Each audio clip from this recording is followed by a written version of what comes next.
todos. É uma satisfação estar aqui. Estou aqui por um convite do João César, que me convidou para dar um curso aqui na Casa Dirce sobre um autor que eu venho estudando há muitos anos, na verdade, desde 1988, quando eu comecei a fazer meu curso de mestrado na UERJ, orientada pelo Luiz Costa Lima, que eu já comecei a trabalhar com o Vieira, e aí no doutorado eu continuei trabalhando o Vieira, e aí entrei para a UERJ como professora em 95 e continuei com o Vieira, e obviamente até hoje estou trabalhando com o Vieira, mas como professora de literatura brasileira da UERJ, logicamente eu trabalho com vários outros autores de literatura brasileira, porque a gente na graduação, enfim, eu dou curso de modernismo todos os anos, adoro o curso de modernismo, enfim, mas Vieira e Gregório são o foco do meu trabalho, que é mais nas letras do século XVII.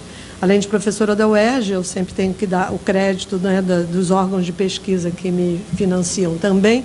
Eu sou pesquisadora do CNPq, sou cientista do nosso estado da FAPERJ e tenho a bolsa do Prociência da UERJ, que é uma bolsa de pesquisa interna da UERJ para os pesquisadores. Eu vou começar a falar do Vieira. Eu, como não conheço alguns de vocês, tem alguns alunos aqui da UERJ atuais e uma ex-aluna muito querida também, eu não sei muito bem o interesse de vocês no Vieira, por onde vocês chegaram aqui, por onde vocês chegaram no Vieira, não sei se vocês são colegas, eu tenho uma colega aqui, muita honra, enfim, eu espero que o curso preencha as expectativas de vocês.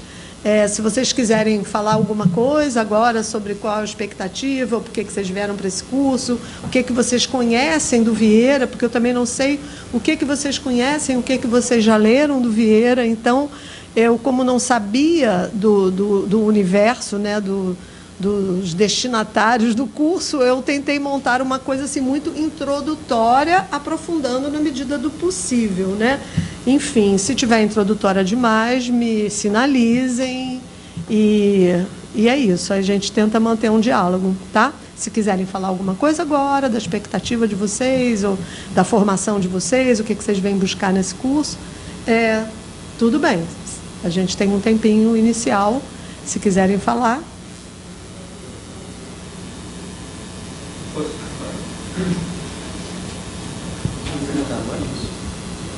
Bom, me chamo Leonardo. Eu conheci a professora quando você foi examinadora da minha banca na CEMIC, na Iniciação Científica. Uhum. Bom, o meu interesse com o Vieira vem mais do interesse geral que eu tenho assim, cultivado, digamos assim, na graduação, de uma compreensão de literatura que englobe, em alguma medida, coisas além do texto, do sentido o texto como uma espécie de, não necessariamente documento, mas aquilo que pode ser compreendido num escopo maior, assim, não necessariamente social, mas também histórico, linguístico, e isso me fez me interessando para coisas cada vez mais antigas, assim. Então, bom, o Vieira, eu acabei conhecendo o Vieira por conta desse interesse de voltando assim, em estudos literários pessoais, mas a leitura que eu tenho dele é muito superficial, assim, bastante, então introdutório seria completamente perfeito para mim. Perfeito. Mais alguém quer falar? Que não. Eu preparei uma folha só para vocês, com uma proposta inicial de curso. Eu pediria que vocês retificassem. Eu retifiquei em algumas cópias, mas não em todas. Tem uma data que está errada. Nos textos analisados no Sermão da 60ª, é 55 e não 54. Então, eu pediria só que vocês retificassem, para não ficar com esse erro, tá? Essa folha é só uma enunciação de alguns textos possíveis, vai depender do ritmo, do desdobramento do curso, e uma sugestão de bibliografia, tá? Eu coloquei aqui alguns dos textos com os quais eu tenho trabalhado nos últimos anos, alguns textos meus, indicação para vocês, mas também alguns autores com os quais eu trabalho, tá? Que eu vou convocar ao longo do curso também. Tá? Ok? Então continuemos, vamos lá. Eu parto de duas epígrafes do Fernando Pessoa, tá? O Fernando Pessoa, que era encantado pela obra do Vieira, que reconhecia no Vieira o grande escritor que ele efetivamente era, né? Então, eu começo lendo o poema Antônio Vieira, da obra Mensagem, né? E principalmente a primeira estrofe, que é a que mais me interessa: o céu estrelou azul e tem grandeza, este que teve a fama e a glória tem, imperador da língua portuguesa, foi-nos um céu também. Este virou um epíteto assim, bem conhecido do Vieira. Assim, vários críticos, quando escrevem sobre a obra do Vieira, usam para se referir o Vieira esse epíteto muito célebre, porque foi dito pelo Fernando Pessoa, né? Imperador da língua portuguesa. E a gente vai tentar ver a razão desse epíteto lendo os textos do Vieira, isso fica bem patente, né? E o segundo também é do Fernando Pessoa, do heterônimo Bernardo Soares, já um texto em prosa, que ele vai falar da escrita do Vieira. Estremeço se dizem bem. Tal página de Vieira, na sua fria perfeição de engenharia sintática, me faz tremer como um ramo ao vento, num delírio passivo de coisa movida. Essa citação é muito interessante, porque há aí uma espécie de um contraste entre a fria perfeição de engenharia sintática do Vieira, né, como ele estrutura os seus períodos, como ele estrutura o seu discurso de uma forma muito calculada, muito pensada, e o que isso provoca no Bernardo Soares, no Fernando Pessoa, a mobilização de afetos que o contato com esse texto tão bem estruturado provoca, né? Um delírio passivo de coisa movida por esse texto. Então, de maneiras diferentes, a gente tem aí, né, o Fernando Pessoa elogiando o texto do Vieira, falando do texto do Vieira. Bom, como eu pensei num curso introdutório, porque eu não sabia o acesso de vocês ao Vieira, só para a gente ter uma ideia, alguma coisa que chama a atenção quando a gente começa a estudar a obra do Vieira é a extensão da obra dele. Vieira produziu uma obra muito vasta. A última edição da obra do Vieira, da qual eu tive a alegria de participar, organizando um dos volumes, foi essa edição portuguesa, pelo Círculo de Leitores, em 30 volumes. É uma edição que inclui a epistolografia, que é o primeiro tomo, que são as cartas do Vieira, a sermonística, que constitui o segundo tomo, de muitos volumes, né? E o terceiro tomo, que é dos escritos proféticos do Vieira. Então, 30 volumes, e os volumes são assim ou até mais extensos. Então, é uma obra copiosa que o Vieira deixou numa longa vida, numa vida muito longa, se a gente pensa que no século XVII as pessoas com 40 anos já eram consideradas velhas. Então, o Vieira, ele nasceu em 1608 e ele morreu em 1697. Façam aí as contas. Oi, Bruno, tudo bem? Façam aí as contas para vocês verificarem como foi uma vida extensa. E foi uma vida também muito aventurosa, muito cheia de percalços e com muitas viagens, o que também não era muito simples, nada óbvio. Viajar, cruzar o Oceano Atlântico no século XVII era uma aventura muito grande, demorava assim, alguns meses essa travessia. E o Vieira, se a gente passa uns olhos rapidamente pela biografia, não vou falar da biografia do Vieira, a gente tem alguns autores que se dedicaram à biografia do Vieira, que depois eu posso indicar para vocês, mas desde quando ele chegou, quando ele saiu de Portugal, criança ainda, né, e veio, e está errado, é 14, ele não pode ter vindo para a Bahia antes de nascer, é 1614, tá? 1614, depois eu corrijo. Então, ele veio para o Brasil criança e depois várias viagens, né? Em 41 foi a primeira, ele foi para Lisboa, e depois de lá ele caiu no agrado do rei Dom João IV, e aí foi enviado para missões diplomáticas em Paris, Haia, Roma. Depois ele voltou para o Maranhão.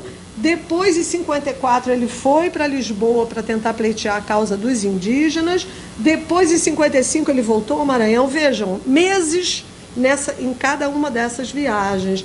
Depois, em 61, ele fugiu para Lisboa por conta dos colonos maranhenses que estavam perseguindo os jesuítas, foram expulsos. Depois, esse período todo, ele esteve às voltas com o Tribunal da Inquisição, com o Santo Ofício.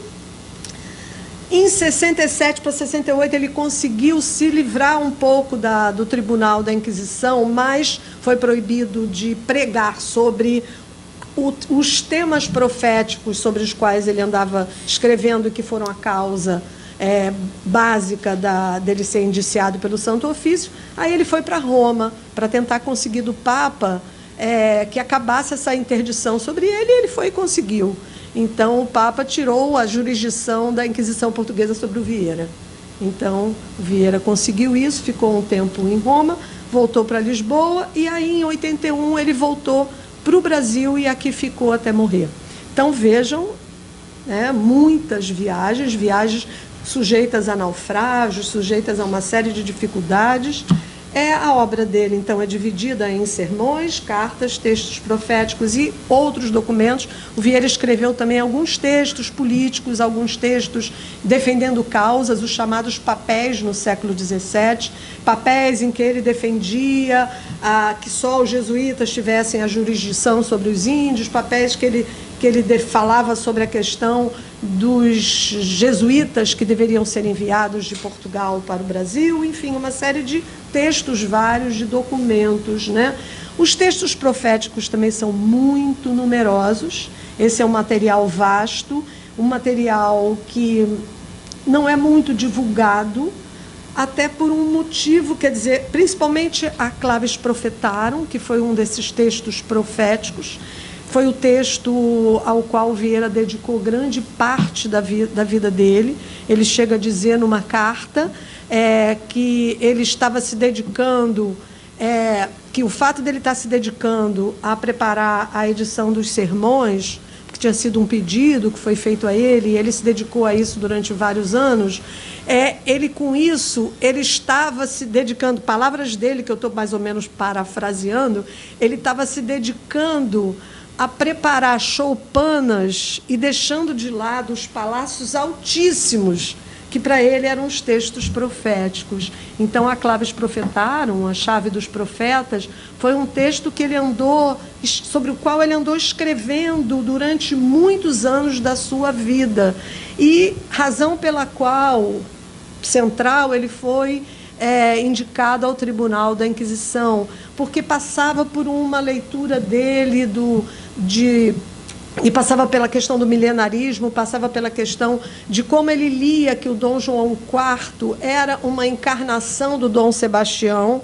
Então, quando do João IV, ele dizia que o Dom João IV era a encarnação do Dom Sebastião, que tinha vindo para fazer Portugal realizar grandes feitos. Aí o Dom João IV morre sem conseguir tudo aquilo, e aí, como ele fica?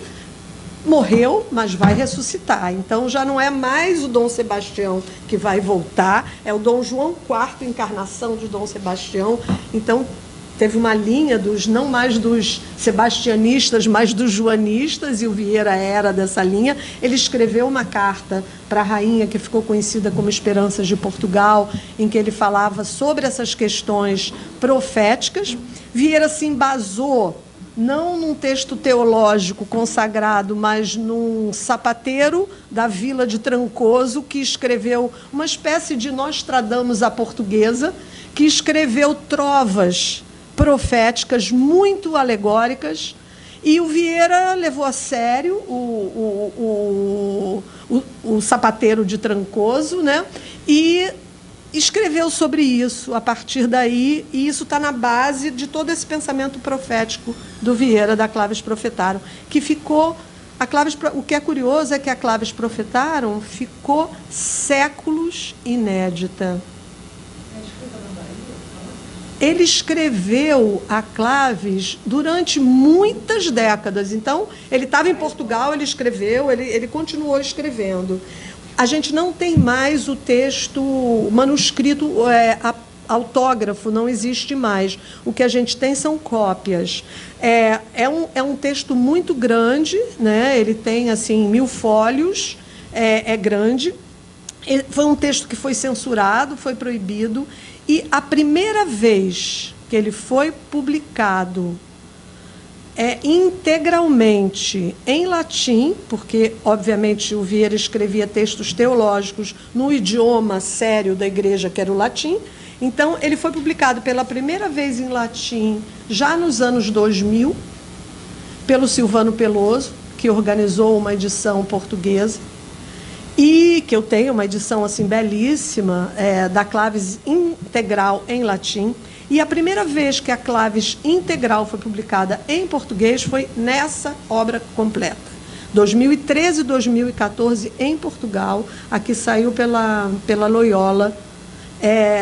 Antes disso, o Arnaldo Espírito Santo ele traduziu para o português e publicou um dos livros da Claves.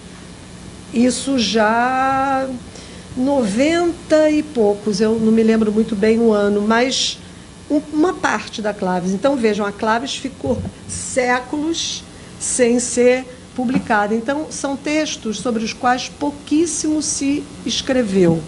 Obviamente, são textos que demandam conhecimento teológico mais sério para saber quais são as referências, quais são as novidades que o Vieira está propondo em relação à ortodoxia católica para o 17. Então, é um material muito vasto, ainda pouco explorado pelos pesquisadores em geral.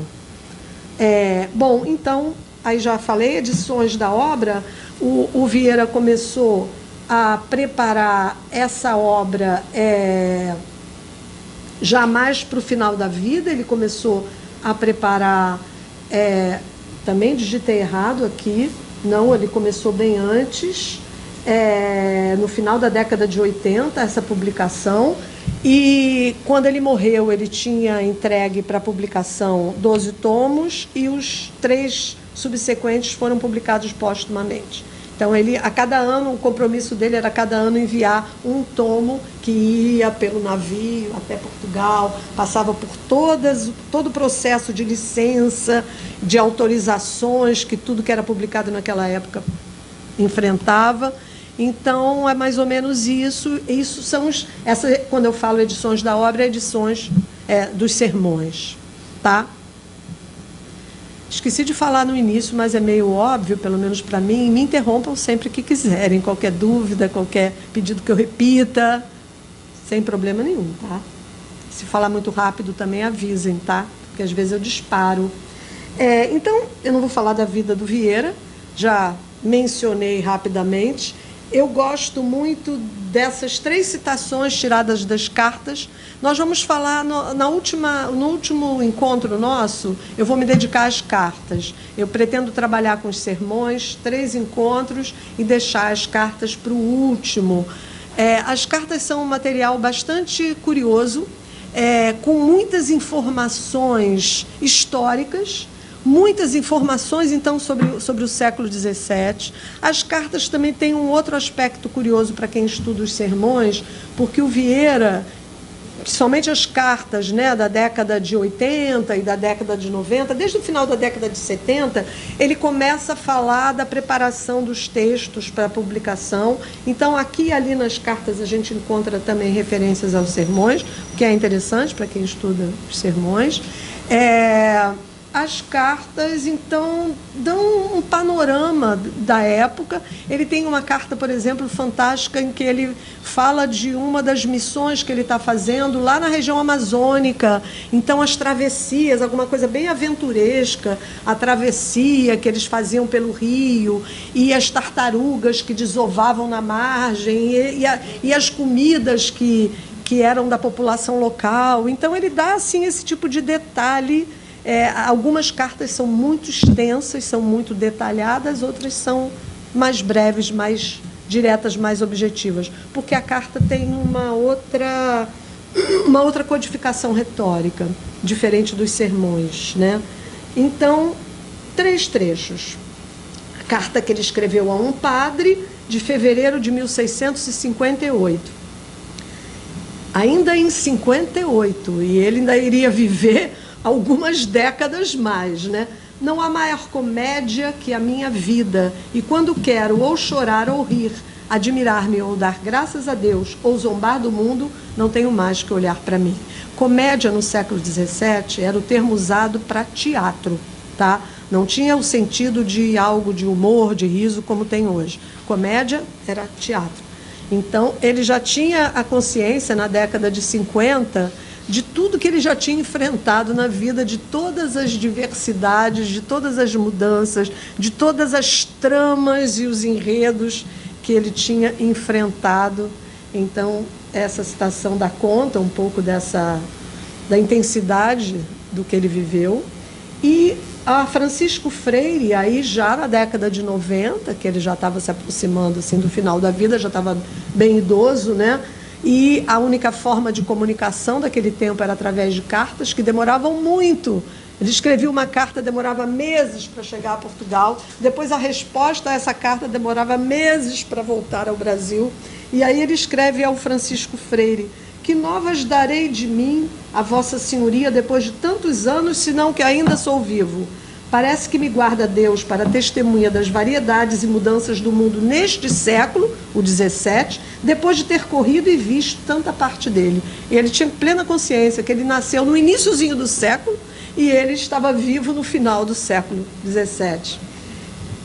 Quase um século inteiro ele viveu, né? E a carta ao Diogo Temudo, que era um correspondente muito frequente do Vieira, ele também vai falar sobre esse tema da idade. Se vossa mercê com 60 anos se conta no número dos velhos, que farei eu correndo pelos 85, com que já não me posso perguntar: covades, aonde você está indo, né? Mas com o pé já na sepultura, reconhecer que tenho chegado. Já estou com o pé na cova. Só que ainda viveu mais 5 anos. Tá? Então, são exemplos assim do estilo do Vieira, mais coloquial nas cartas, seguindo o preceito do gênero epistolar, que pressupõe ser uma conversa entre amigos ausentes, desde Cícero. Depois eu vou falar sobre isso no último dia. Tá? Temudo.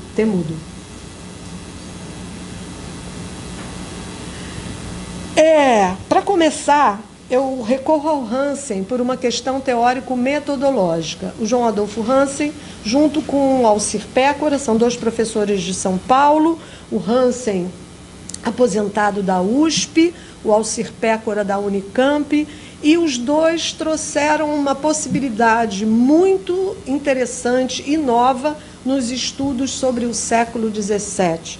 Desde que eu estava no meu mestrado, quando o Hansen lançou A Sátira e o Engenho, o seu livro sobre Gregório de Matos, que é magistral, e que foi uma aula para mim, e eu lembro que o meu orientador, o Costa Lima, me passou o livro do Hansen e falou: você tem que ler isso, que isso vai mudar o seu trabalho, e efetivamente mudou.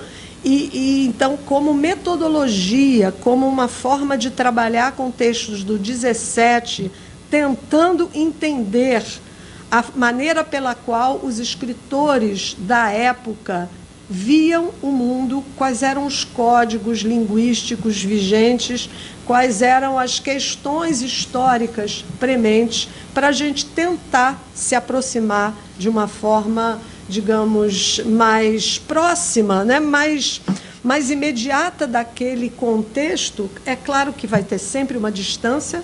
Nossa distância para eles é realmente imensa, mas eu gosto muito dessa citação do Hansen, que eu vou ler e a gente comenta.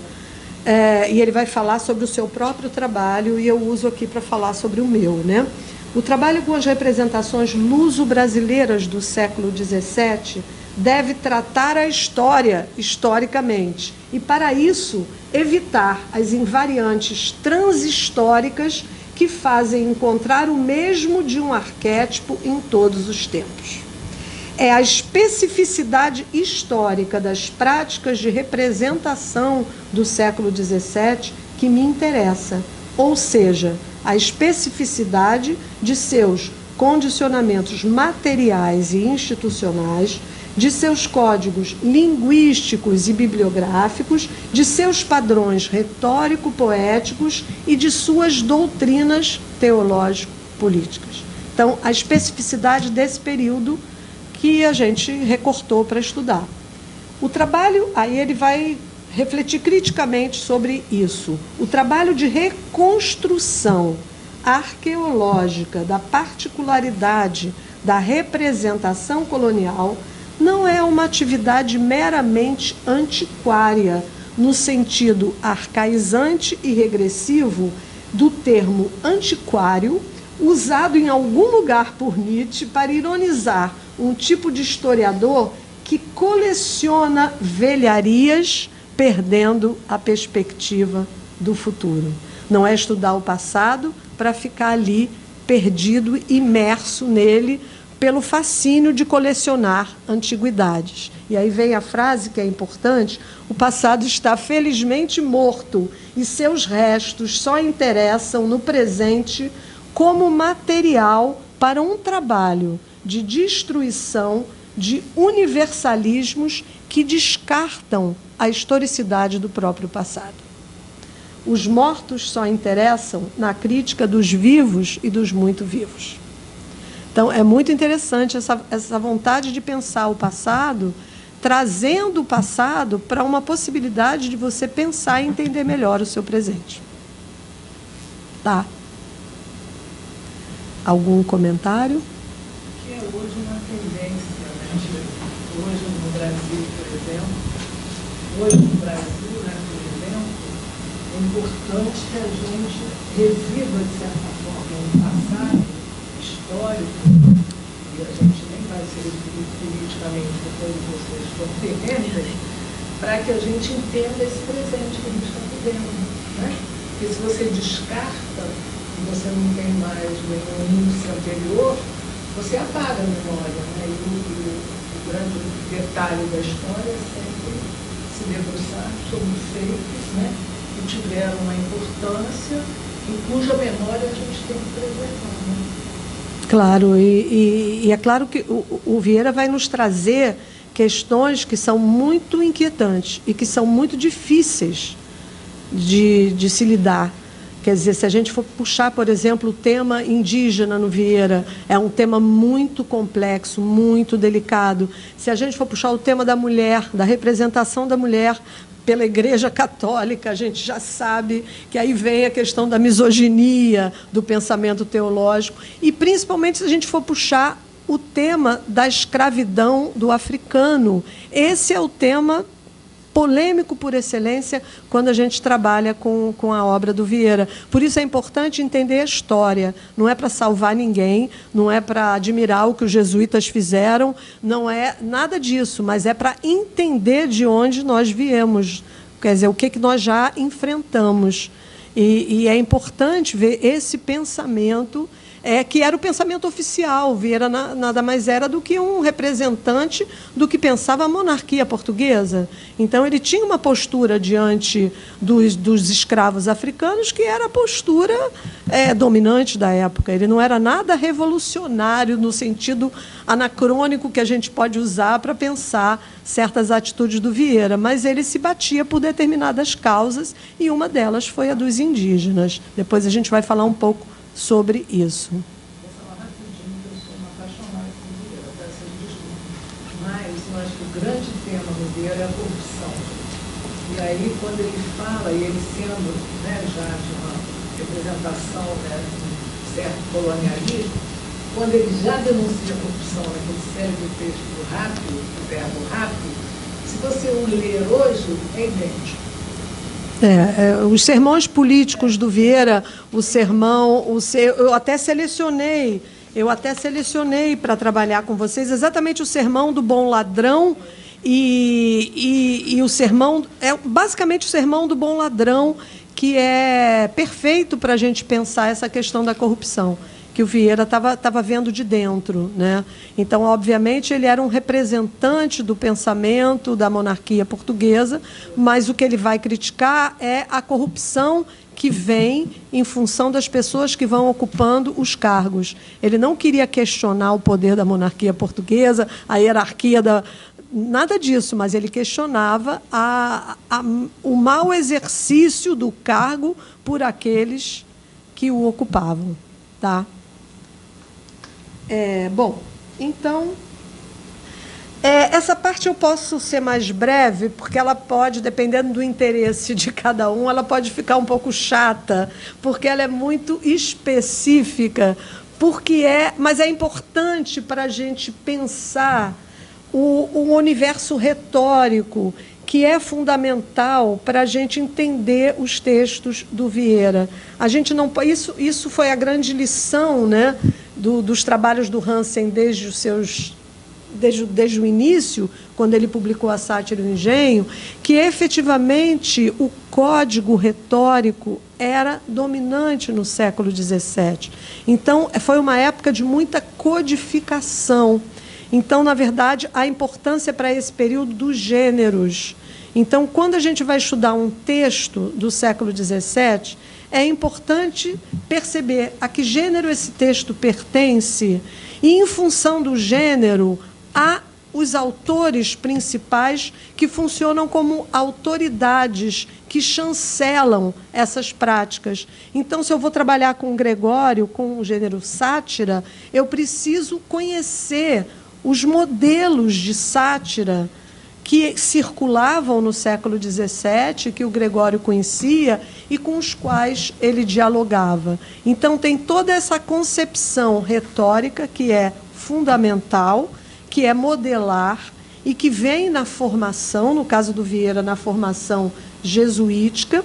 Então, para mim foi muito importante, quando eu comecei a estudar a obra do Vieira, ler alguns autores que trabalharam, tem o James Murphy, que trabalha com Idade Média, tem o Marc Fumaroli, que trabalha com o século XVII, e todos eles apontam para a importância do universo retórico na formação desses autores do que o Fumaroli vai chamar de Idade da Eloquência, que é o século XVII.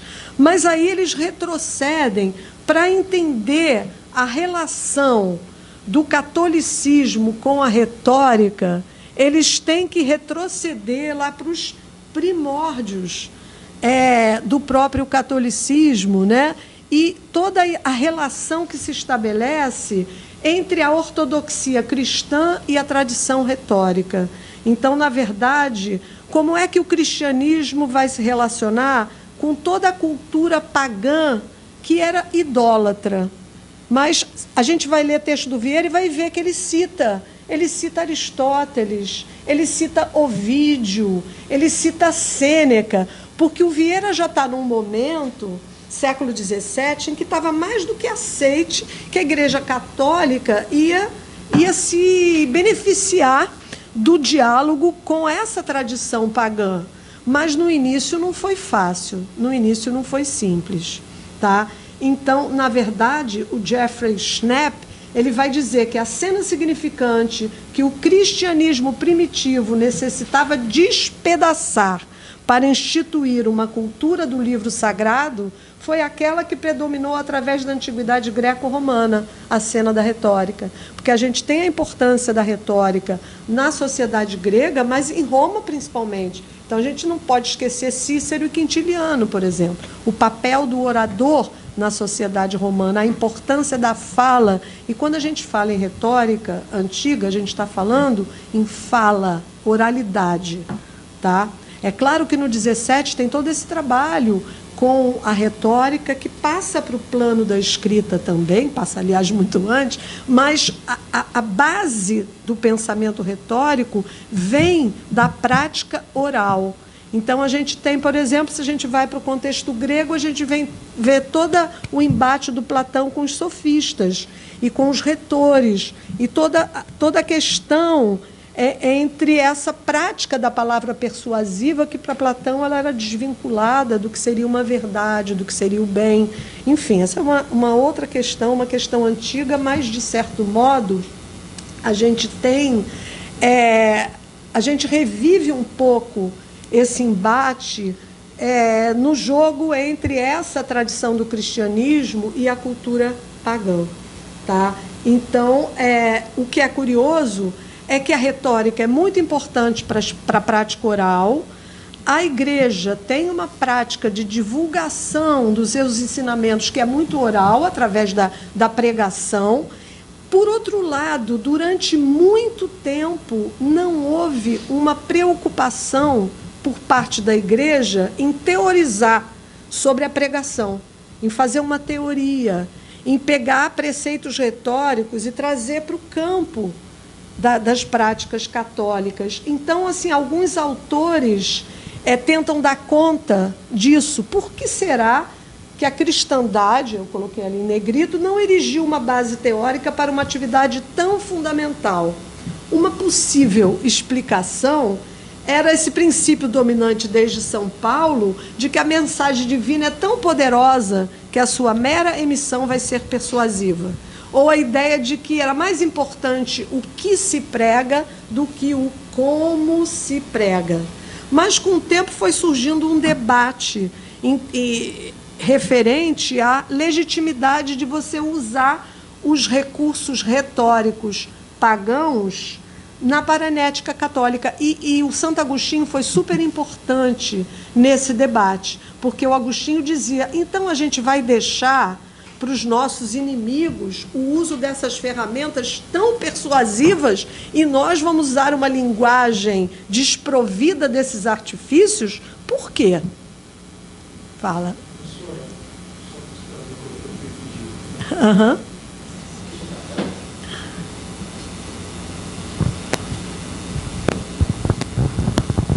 Boa tarde, eu queria lhe fazer uma pergunta. Claro. Na verdade, assim, Santo Agostinho fala do uso dos despojos dos egípcios, né, para falar exatamente da cultura grega e da assimilação pelo cristianismo.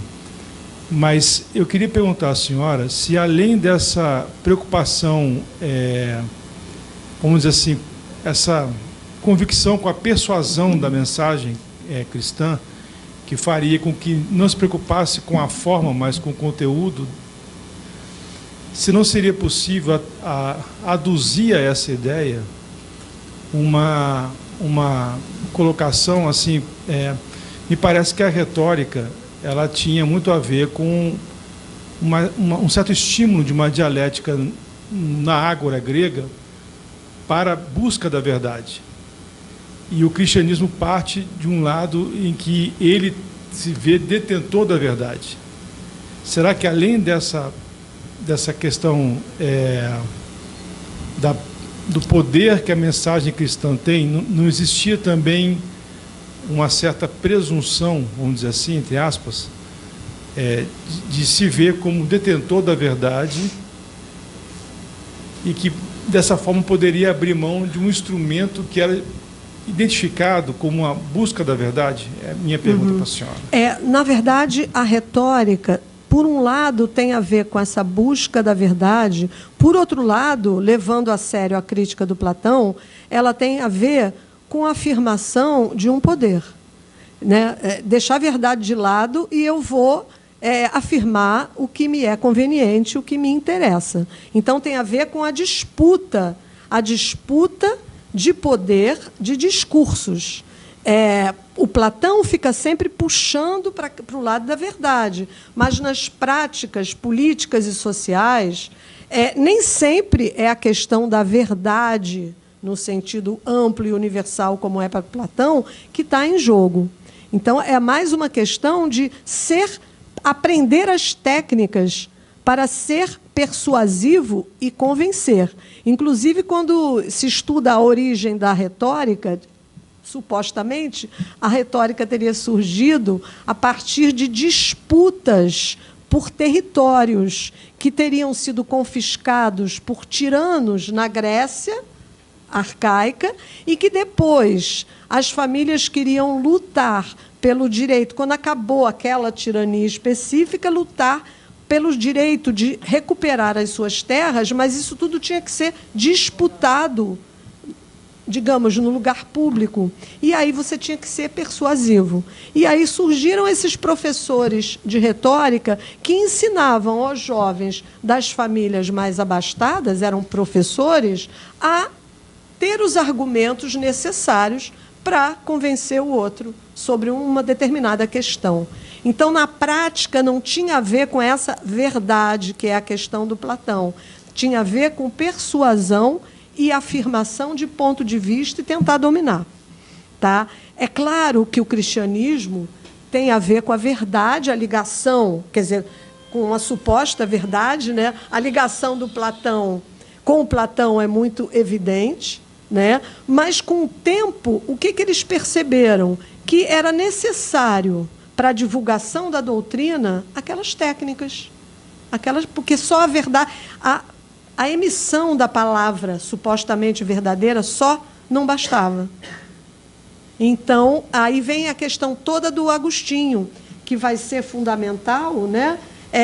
Porque ele vai trazer essa possibilidade de lançar mão dos recursos retóricos, né? O que eu coloquei aí no final desse slide, o debate na legitimidade do uso de recursos retóricos pagãos na parenética católica, vai retomar o antigo embate entre retórica e filosofia, lá nas origens gregas, com a desqualificação platônica da retórica sofística, que a gente vai ter para conhecer essa questão. Dois diálogos platônicos são fundamentais, o Fedro e o Gorgias, né?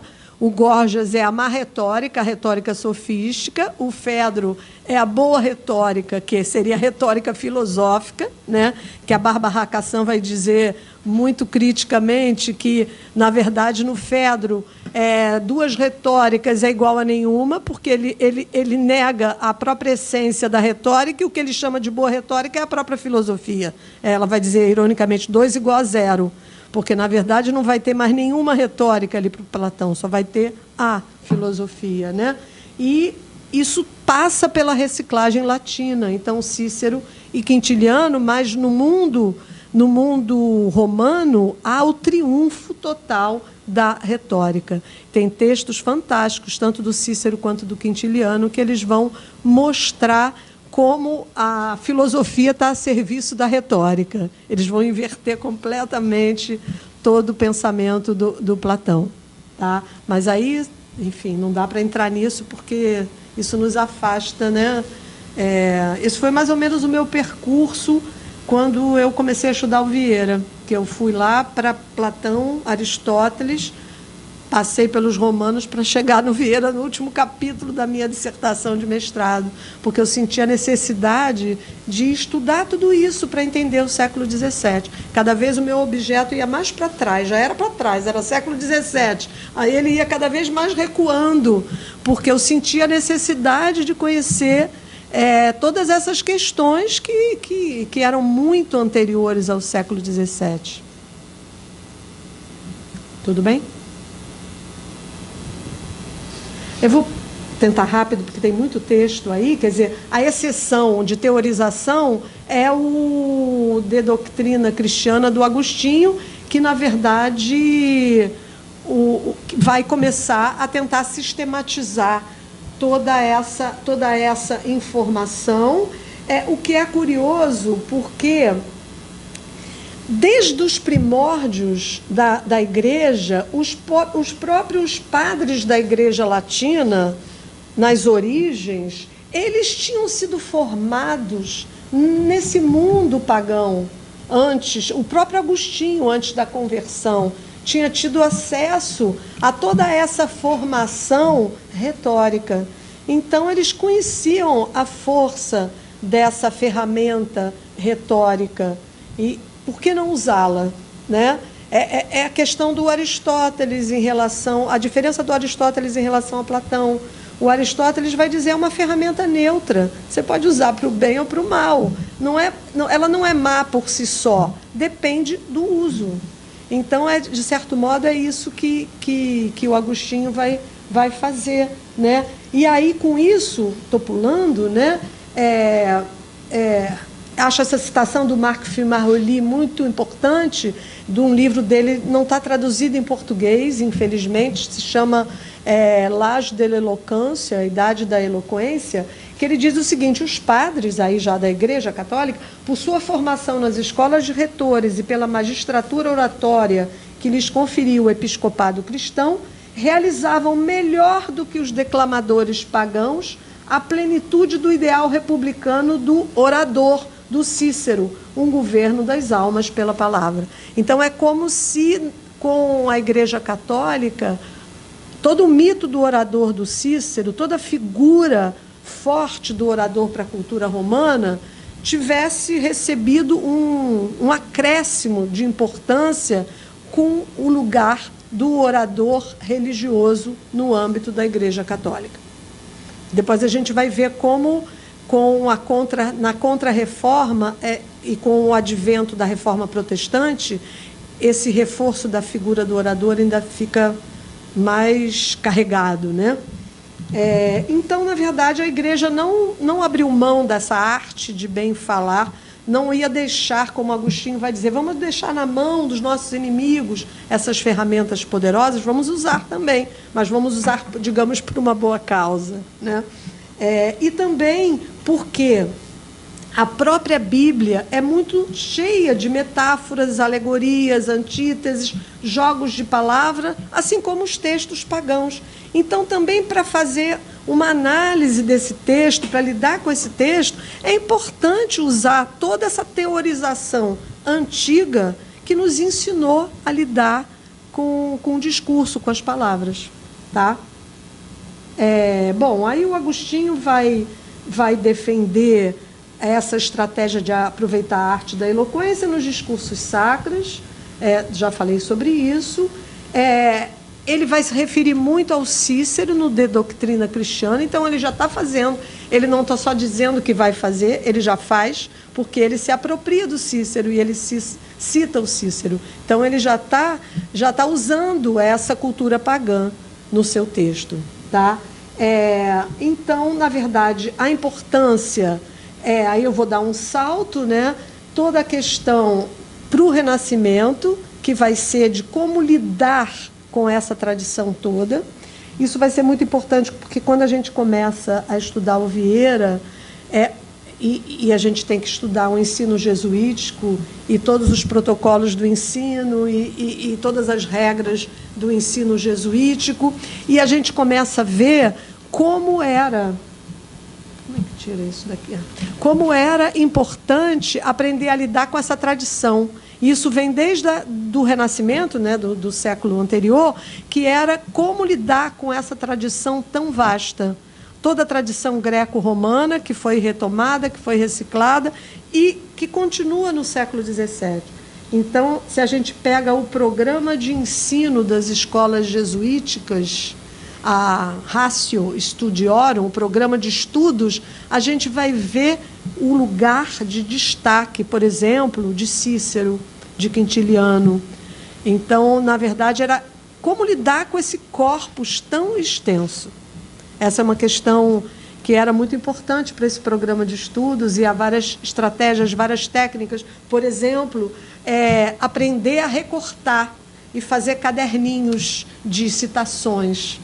Então, por exemplo, os estudantes eles eram incentivados a fazer o seu próprio recorte desse corpus todo da antiguidade e recolher citações. Isso eles faziam com os autores do paganismo, mas faziam também com textos bíblicos. Eles retiravam dos textos bíblicos os que vão ser chamados de conceitos predicáveis, a gente vai falar sobre isso daqui a pouco, ao estudar o texto do Vieira, que são as citações bíblicas que dão samba, ou seja, que facultam o desdobramento do sermão. Por exemplo, a semente é a palavra de Deus. Por exemplo, do pó vieste e ao pó voltarás. São frases sobre as quais a gente pode escrever uma redação. tá? Porque são frases sintéticas e intensas. Então, era um ensino no qual o estudante era estimulado a fazer as suas próprias coletâneas. O século XVII foi uma época em que se publicaram muitas coletâneas. Coisa que a gente tem hoje na internet, frases, né? Supostas frases da Clarice Lispector, algumas reais, outras inventadas, mas essa vontade de dar conta de um corpus imenso e vastíssimo que eles sentiram lá no século XVII e começaram a fazer essas coletâneas, a fragmentar o corpus antigo e selecionar sentenças, aforismos, tá? Tem um autor francês que trabalha com a ideia, vou me lembrar do nome dele, que trabalha com a ideia de que essa forma de estudar, recortando, fazendo trechos e citações, influenciou também bastante a maneira de escrita, porque a gente vai encontrar no 17 uma escrita aforismática por parte de alguns autores. Se a gente pega já começa no 16, a gente pega Pascal, os pensamentos, a gente pega o Balthazar Gracian, que ele tem livro do qual o Nietzsche gostava muito, que tem livros aforismáticos com fragmentos soltos, isolados. Então, isso pode ter a ver com essa forma de estudar, com essa forma de lidar com esse corpus da cultura antiga tão vasto, né? E aprender a fazer assim. E isso, de certo modo, é trazido para o estilo. Então, alguns autores dessa época escreviam assim. Tá? Mesmo Vieira tem uma certa tendência aforismática. A gente encontra nos sermões do Vieira, de quando em vez, assim, aquelas frases bem lapidadas, prontas, que são recortáveis do contexto e citáveis, né? Bom, mas, enfim, eu estou saindo um pouco aqui do script, mas tudo bem, tomara que não fique muito confuso. Então, na verdade, o importante é que, com a reforma católica, a ênfase passou a ser maior, a reforma católica, chamada contra-reforma, a ênfase na eloquência passou a ser maior, a ênfase no lugar do pregador passou a ser maior, e, por isso, essa época é chamada, pelo Marc Filmaroli, por exemplo, de Idade da Eloquência, em que a palavra assumiu essa missão social que tem a ver com o desenvolvimento dos parlamentos e com as lutas religiosas, tá? Com o surgimento da Reforma Protestante. Bom, vou passar rápido para a gente chegar logo no Vieira. E aí, o desenvolvimento da eloquência vai ter como fermento a expansão da rede dos colégios da Companhia de Jesus. Aí eu dei um salto, aí vem as origens dos jesuítas, que eu não vou entrar aqui nesse tema histórico, né? A questão do Inácio de Loyola, da proposta dessa ordem militante que se espalhava pelo mundo, e, na verdade, essa expansão da rede dos colégios da Companhia de Jesus pela Europa e pelas colônias do Novo Mundo. E aí esse ensino jesuítico era um ensino muito baseado nessa cultura clássica, o que é muito interessante. Então, a gente vê, por exemplo, a formação do Vieira em termos do diálogo com esse mundo greco-romano, que a gente percebe de como ele lidava com esses autores, como ele citava esses autores. E a formação dele toda foi aqui no Brasil, no colégio jesuítico, onde ele estudou, né? Então, na verdade, essa síntese só falando um pouquinho acima, né, o colégio jesuítico seguia as deliberações do fundador dessa ordem, Inácio de Loyola, a gente sabe, de que a aprendizagem das letras humanas e da retórica latina deveria preceder e ordenar a pedagogia e a homilética cristã. Então, a importância que era dada ao estudo de toda essa tradição das letras anteriores. Então, a síntese, os jesuítas, com sua ênfase nos estudos retóricos e na arte da persuasão, Com suas escolas de declamação e com o amplo emprego das mnemotécnicas, nisso eles se ligam aos sofistas, como auxílio valioso para o pregador, reciclam na era cristã os principais procedimentos da oratória pagã. Porque, obviamente, difundir a palavra pelo mundo, você precisa da persuasão, que é o objetivo primacial da retórica. Você tem que convencer, de qualquer maneira. Para convencer, você precisa usar determinadas estratégias. O que é curioso que nos colégios jesuíticos, eles tinham, por exemplo, na aula de retórica, atividades teatrais. Eles desempenhavam, eles encenavam textos teatrais. Os jesuítas tinham encenações, inclusive, muito grandiosas, por vezes ao ar livre, usavam recursos e eles aprendiam isso nos colégios, porque as aulas, digamos, de teatro, elas eram importantes, porque o aprendiz de pregador aprendia a usar o corpo, a usar a voz, a fazer os gestos. Então, ele estava se preparando para a sua carreira como pregador. E eles faziam também certames literários. Literários, estou usando aí com anacronismo a palavra. Ou seja, de poesia, de texto, disputas de temas. Então, todas essas atividades ligadas ao desempenho da palavra eram muito valorizadas nos colégios jesuíticos. Tá? Então, essa é uma característica importante dessa formação que o Vieira teve aqui e que os jesuítas tinham, enfim, em vários países. Bom, agora, pensando no horizonte, então, retórico, teológico e político de produção da obra vieiriana. Então, agora a gente pensa lá no século XVII. Alguns pontos devem ser destacados. Nós já falamos sobre isso, a ressurreição do mito do orador no âmbito da Igreja Católica. Então, com o advento da Reforma Protestante, a Igreja Católica, de certo modo, e aí a gente tem o Concílio de Trento e deliberações tridentinas, em que se reforça muito, primeiro, a ornamentação das igrejas, a importância das cerimônias, as cerimônias com muito apelo visual e a figura paradigmática do pregador. O pregador é o grande intérprete da palavra de Deus, é o grande intérprete do texto bíblico, diferente da questão da reforma, da ligação do fiel com o texto bíblico, ligação direta, qualquer um pode ler o texto, pode interpretar o texto. A Igreja Católica não vai dizer, não, é necessário um intermediário. Então, a figura do padre, do pregador, passou a ser muito valorizada. Ele vai ser o responsável por explicar toda a complexidade do texto bíblico, das metáforas, das alegorias, para o público leigo. E o Vieira, nos seus sermões, muito frequentemente vai se colocar nessa posição de exegeta. Ele se coloca como um intérprete. Ele cita um trecho bíblico e ele fala das metáforas, ele interpreta o sentido, ele faz os desdobramentos. Então, ele é o responsável por trazer esse texto bíblico para a compreensão do ouvinte. Tá? Então, outra coisa importante, já falei, o destaque da cerimônia da pregação no contexto social da época, esse contexto da Contra-Reforma, e essas pregações eram extremamente importantes.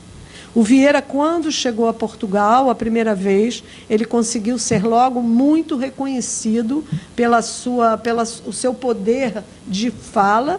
E o que é muito curioso é porque a gente não tem muitos testemunhos da época que ficaram, né? Mas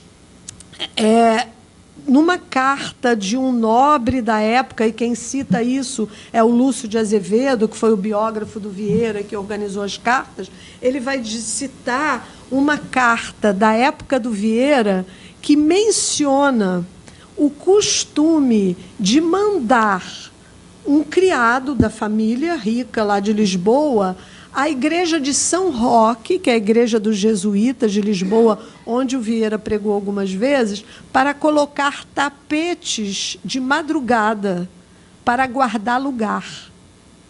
Guardar lugar.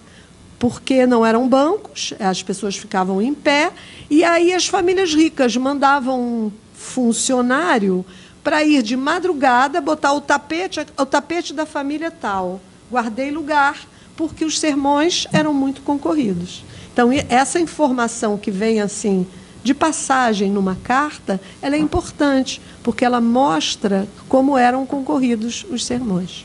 Tá?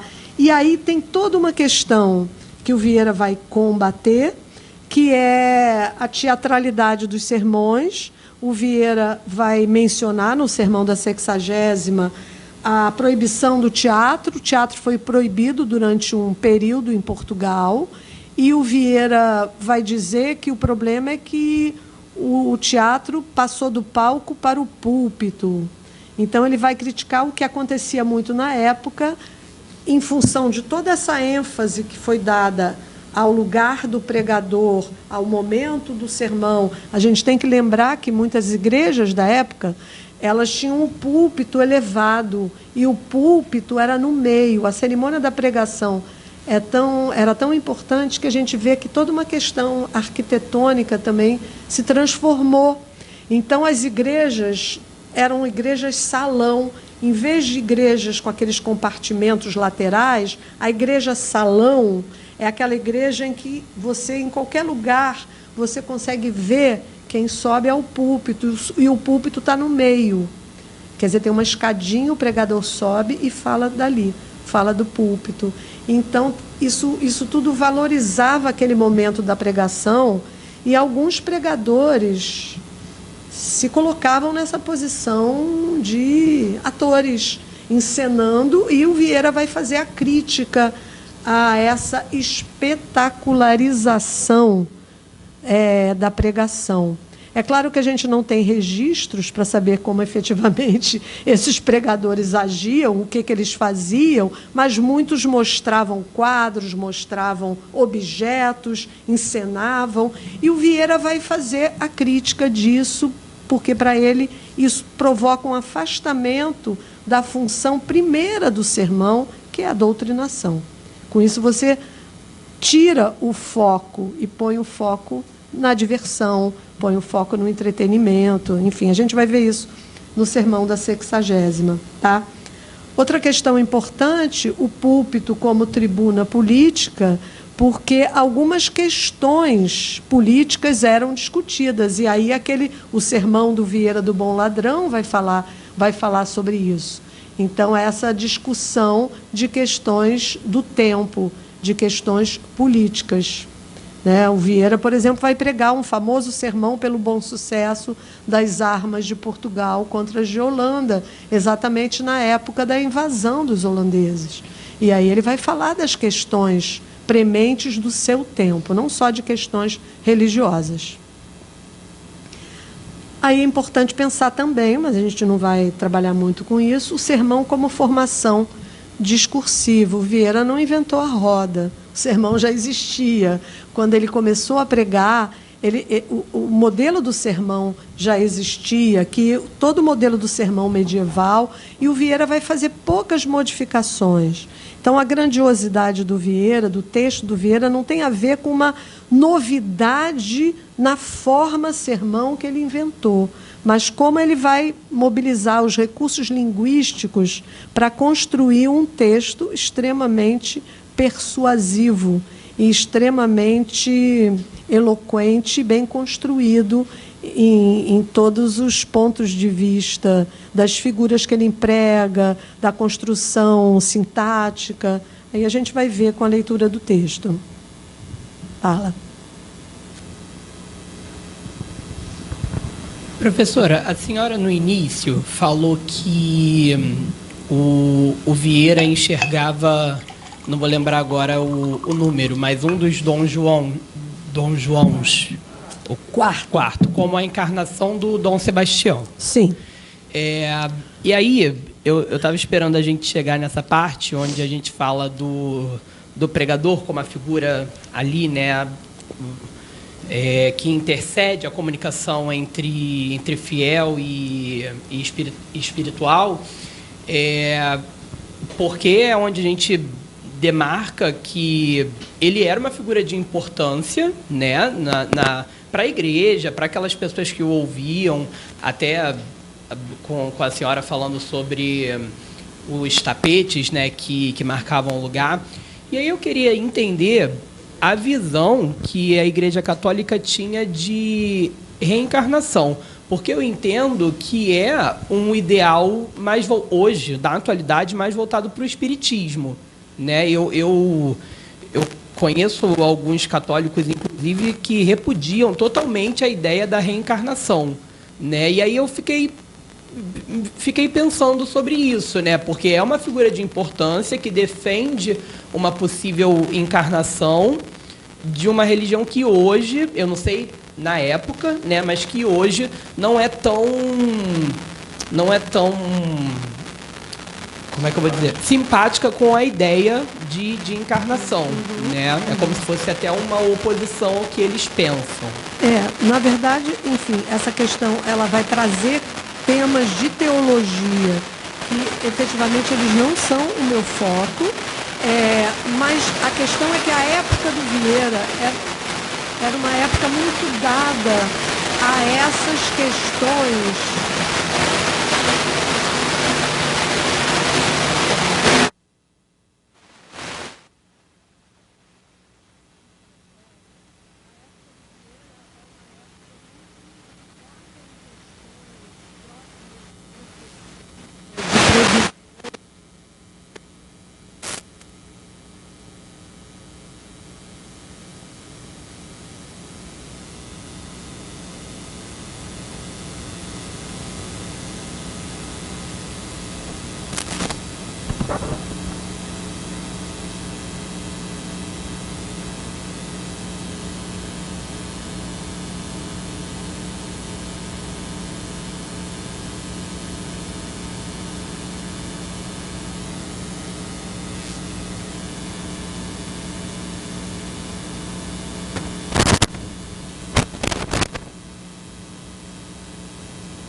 Pensando, lendo, escrevendo ou falando sobre esse. Eu te peço desculpa se eu fugi um pouco do foco, mas é porque eu fiquei com isso na cabeça. É uma questão importante, porque não é o foco, efetivamente não é essa questão da encarnação. É interessante você ler, não vou te mandar para Claves, mas a carta Esperanças de Portugal, que foi a carta que o Vieira escreveu para a rainha logo que o rei morreu. Logo que o rei morreu, ele estava tentando dar assim, um certo consolo para a rainha. E aí vai ressuscitar, é o consolo, quer dizer, ele vai desdobrar uma série de outras questões, mas é o germe do que ele vai trabalhar. E é um texto pequeno, é um texto que é interessante de ler. É a carta que ele escreve para a rainha e ele manda pegar para a rainha, que vai ser. Professor, eu só queria dar uma sugestão.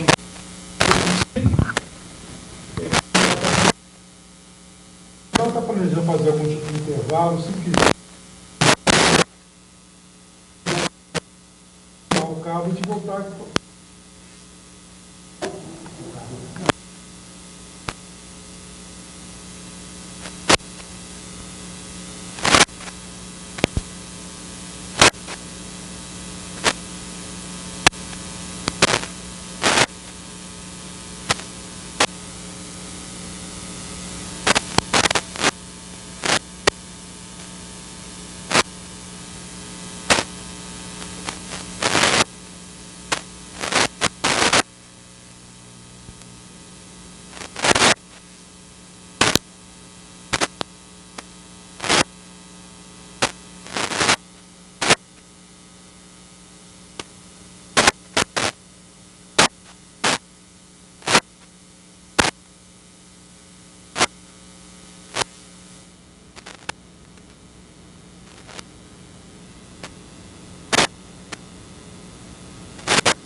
Não sei, estou pensando aqui, entre 1640 e 1670, 68, 70, ele volta a Portugal, se torna, né, da corte, né, se torna um dos mais próximos, né, ao Dom João IV. E é nesse momento que há aquele movimento de restauração, quando Portugal se torna independente da Espanha, né? Então, eu acho que aí já se fabrica esse sebastianismo nele, certo? Porque já há como uma ideia de que as coisas irão vir para Portugal de uma maneira magnânima, né? Já que o rei tinha se perdido em Alcácer Quibir, nunca mais voltou. Ele associa esse fato, por isso ele volta a Portugal em 1652, né, Ana? Se não me engano. Na verdade, a primeira vez que ele vai a Portugal, em 41, ele vai como enviado. Da colônia para saudar o novo rei, depois da restauração. Exatamente. Depois teve fim a União Ibérica, 1580 a 1640. Então, 1640 acaba, vem o novo rei português, aí ele vai, junto com outros nomes importantes da colônia, para saudar o novo rei português, que é o Dom João IV. Então, o primeiro momento que ele chega a Portugal foi nessa cena. O Dom João IV estava começando e aí já se encanta pelo Vieira. E aí eu acho que nesse momento, então, como já era um momento de revalorização, né, de uma potência, né, que Portugal teria, né, sido e foi, óbvio, né, de navegações, de tudo isso, aí, na minha leitura, assim, né, do que eu tenho de ver, ele se torna, ele é um sebastianista, né, e transfere, provavelmente, para o Dom João IV, também essa missão, quer dizer, apostando num novo governo, que seria também, né? E aí Tem alguns autores, e depois eu posso até ver e trazer. Aí talvez uma essa vez que coisa da trabalham encarnação, reencarnação, entendeu? com essa... Tenha entrado por aí, porque, claro, esse mito do sebastianismo nada mais é, né, do que a volta de alguém que nunca voltou e que permanece, né? Fernando Pessoa o tempo inteiro, Sim. né? É um sebastianista. O Fernando Pessoa É. vai colocar isso, né? O Fernando Pessoa vai colocar isso, inclusive, no segundo estrofe que a gente não leu, né? No imenso espaço seu de meditar, constelado de forma e de visão, surge prenúncio claro do luar, é o rei Dom Sebastião. Então, o Fernando Pessoa também vai associar o Vieira ao sebastianismo. E ali o final é eloquente, é na Brigada Real do Quinto Império, né? Que seria o Quinto Império com Dom Sebastião. Então eu acho que isso está Que é o Quinto Império, é um dos conceitos importantes da classe na continental. classe. Muito bem, já foi? Já. Então,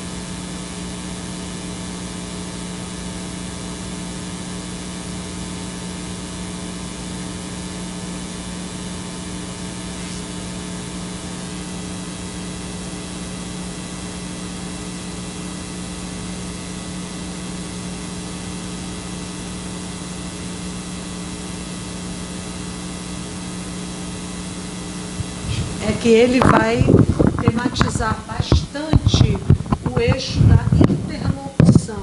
O que é isso?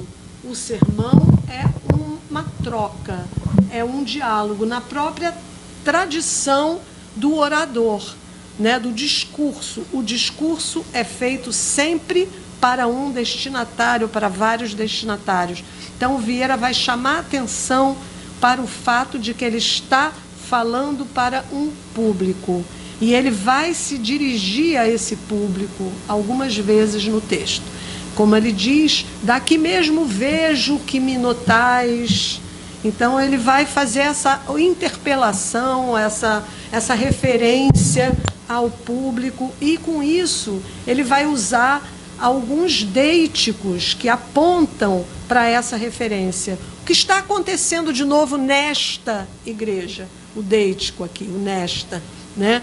Então, ele vai chamar atenção para o aqui e o agora da pregação, que é fundamental para a retórica, porque a retórica trabalha exatamente com aquele momento da enunciação. Quando eu falo para alguém, e eu construo o meu discurso pensando no público. Eu vou adequar, tem um conceito básico da retórica, que é o decoro, né?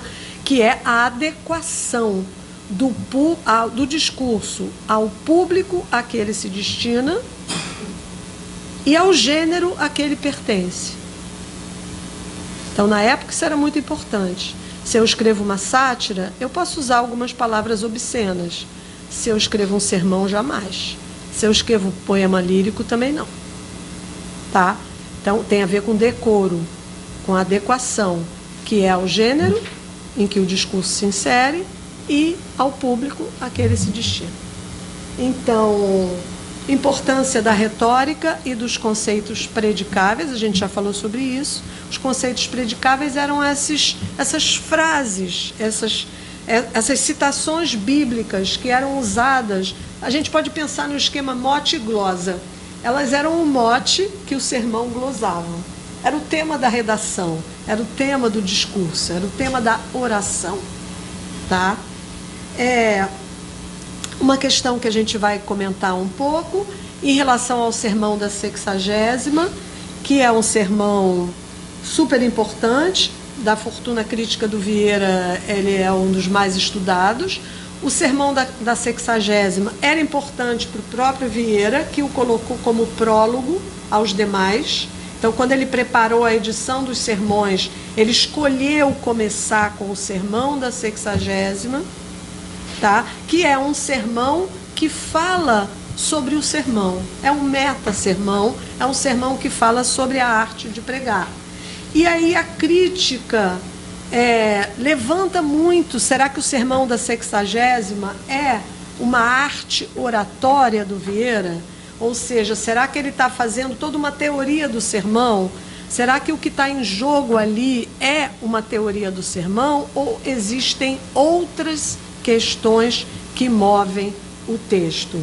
E com isso, uma questão que advém daí é que o Vieira vai fazer uma crítica ao estilo usado pelos pregadores da corte daquele momento, se isso é apenas uma disputa ou uma querela de estilo, ou uma querela que envolve questões retóricas, teológicas e políticas. Uma disputa entre ordens religiosas, que obviamente também existiam, tá? Outro tema importante, mas a gente não vai conseguir desdobrar agora, é em relação ao que se estudou já sobre o Vieira, a fortuna crítica do Vieira, que é imensa, é muito grande no Brasil e em Portugal. Podia ser bem maior, o Vieira não é um autor muito estudado, dado o peso da sua obra, e mesmo em Portugal ele não é tão estudado assim. Mas na fortuna crítica do Vieira, muito se estudou do Vieira em partes. O Alcir Pécora, que é assim, no meu ponto de vista, o grande leitor de Vieira, o Alcir Pécora tem um livro chamado Teatro do Sacramento, a unidade retórico-teológico-política dos sermões de Vieira, e o Pécora vai mostrar como no Vieira retórica, teologia e política são indissociáveis. E que muito se lê o Vieira cortando.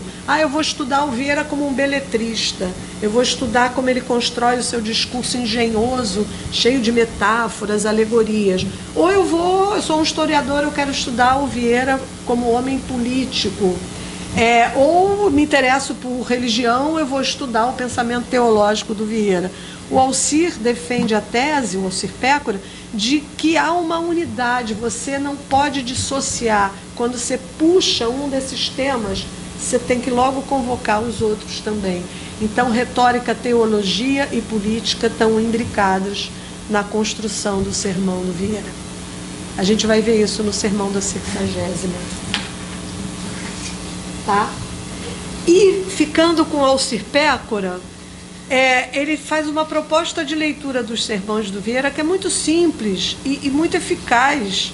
Ele tem um artigo que ele publicou, Os 3 Eixos Semânticos nos Sermões de Vieira. Esse artigo, aliás, saiu em alguns lugares diferentes.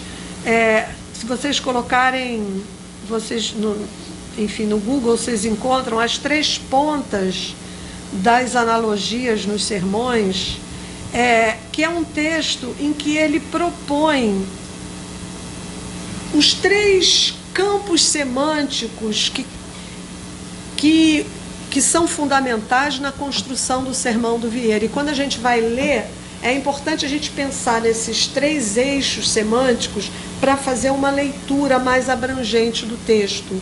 Então ele vai dizer que o primeiro eixo semântico é dado pelo ano litúrgico ou eclesiástico. Ou seja, é a série de tempos e dias santos, tempos santos com que a igreja divide o ano. Tem o primeiro deles, que é do Advento à Septuagésima, 70 dias antes da Páscoa. O segundo, da Septuagésima à Ascensão, na Páscoa. O terceiro, da Ascensão à Pentecostes. Então, o primeiro campo semântico tem a ver com o tempo religioso. E o Vieira frequentemente diz, estamos no tempo de Quaresma, portanto. Para cada momento há uma certa atitude que a igreja espera dos fiéis, em função da simbologia daquele período religioso. Tá? O segundo eixo semântico que é bem atuante é o evangelho do dia, que a gente vai perceber através do conceito predicável. É a frase que abre o texto, é o mote que ele vai glosar, tá? No sermão da 60ª, a semente é a palavra de Deus. Então, dali ele vai desdobrando imagens, metáforas, alegorias, vai desdobrando todo o desenvolvimento do sermão. Porque o Vieira era aristotélico, ele dizia que o sermão tem que ter um só assunto, uma só questão. Não pode atirar para tudo quanto é lado. O tema central que você vai desdobrando, mas no final você reúne, você recolhe, tá? E o terceiro eixo semântico, que é super importante, pensando na retórica, são as circunstâncias da enunciação. Ou seja, onde e para quem ele está pregando. Só que o Alcir vai dividir em dois tipos. Por quê? Porque o Vieira pregou sermões ao longo da vida e ele preparou a edição desses sermões no final da vida. E como é que era o preparo dos sermões? O Vieira não era um scholar que escrevia um paper e chegava lá e lia num congresso. O Vieira fazia anotações, ele chama de borrões, fazia a estrutura do texto, selecionava as imagens, os conceitos predicáveis, memorizava, porque a memória é uma das partes da retórica, e depois ele proferia, ele não lia. Então, esses borrões foram trabalhados por ele para virar o texto que ele mandava para Portugal para imprimir, tá? Então, a gente tem, na verdade, dois momentos. O momento em que ele profere o sermão, e é muito importante, o Vieira faz questão, quando ele prepara a publicação, de dizer, e ele é que preparou isso, pregado na Capela Real no ano de 1655. Porque ele sabe que para o discurso retórico, o destinatário é fundamental. Se eu prego na Capela Real, eu tenho um público. Se eu prego para a Irmandade dos Escravos, convertidos ao catolicismo, num engenho no recôncavo da Bahia, o público é bem diferente. Então, ele faz questão de deixar enunciado no início do sermão as circunstâncias diretas da pregação.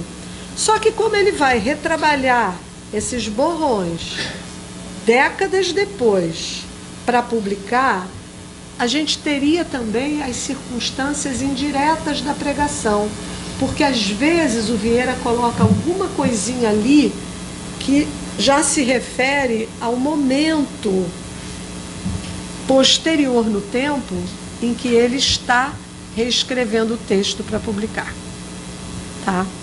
É claro que a gente não tem como falar em primeira versão e segunda versão. Por quê? Porque a gente não tem acesso a esses borrões mais. A gente não tem a versão da pregação oral.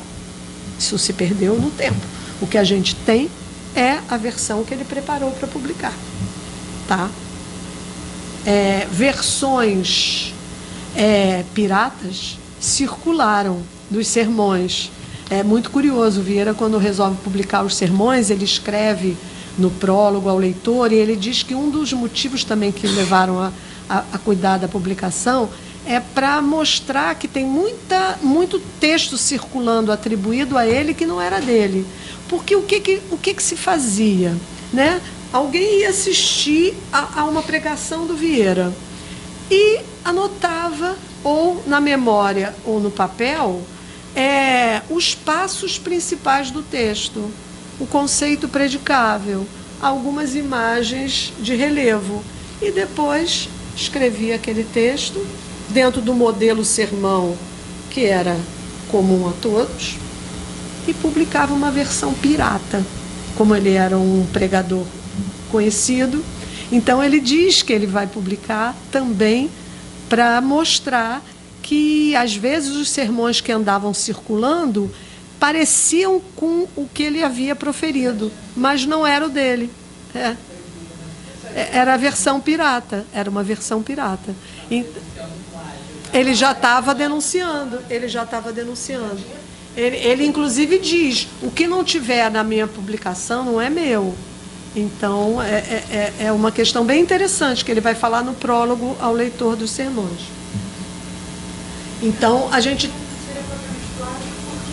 Estava sendo atribuído a... Exatamente. Não. É mais versão pirata. É mais uma versão, uma cópia pirata. Porque exatamente, estava geralmente com o nome dele, mas era uma versão não autorizada, né? Então ele se preocupa com essa questão do texto final dele também. É interessante esse prólogo ao leitor e esses preâmbulos, textos preambulares a primeira edição, o primeiro volume dos sermões, são textos interessantes e são pouco conhecidos, pouco lidos. São textos que vale a pena ler. Bom, partes do sermão. A gente nem conseguiu chegar no da 60ª. Aí, muito simples, né? O modelo da oração, o modelo da redação, introdução, desenvolvimento e conclusão. Com outros nomes, né? Quase. O exórdio, que é o início do sermão, parte do conceito predicável, o tema é apresentado, e em termos retóricos, o que você faz no exórdio? Você apresenta o tema e você busca captar a benevolência, a simpatia e a atenção dos ouvintes. Então, o início tem esse objetivo. O Vieira divide os sermões em partes, em tópicos na publicação. Então, a gente tem, geralmente, o exórdio é a primeira parte, tá? Às vezes ele se prolonga um pouquinho para a segunda, mas é a primeira parte. Depois, o que ele vai fazer? Ele divide o tema em partes. E ele já anuncia ao leitor as partes, ele já anuncia qual vai ser o encaminhamento do desenvolvimento do tema que ele vai fazer. É muito interessante, o Vieira faz muita questão de conduzir o ouvinte, o leitor, pelos passos da sua argumentação.